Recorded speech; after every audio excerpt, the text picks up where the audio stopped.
For our day-to-day daily life, sometimes in Excel we need to write a series of dates like this for some case or for some billing or some daily expenses.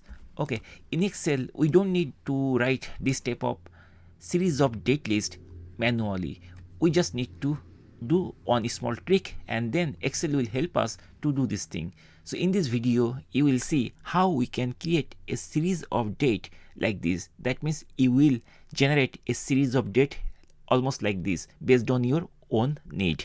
So let's get started. So at first we need to figure out what dates we need to do the series. So here for example we are creating a series like next year, which is 2024, like January 1 till January 15. We want to create this table list. So what you need to do, we need to define the first date. So for example the first date is like 1 like 2024. So that means January 1st of 2024. And if we want to expand this series till like January 20, how we can do this?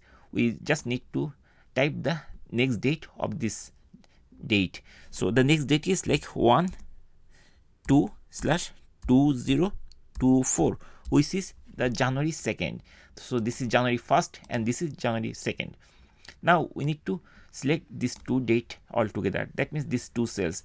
Then we need to come to the last cell data and we need to move our cursor at the corner of this cell.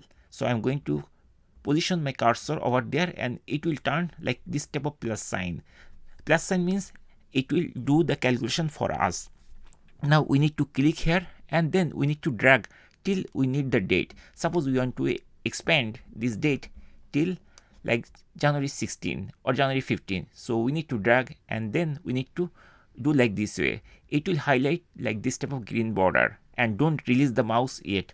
We need to do this thing by dragging, and then once we choose the desired cell, desired date, then we can release the cursor and then we'll see the date will be added till the cursor. And here we are seeing it is inserting date till 1 to till date 16. That means January 1st to January 16. In this way you can also do for other dates also, or other months date, or any other date range.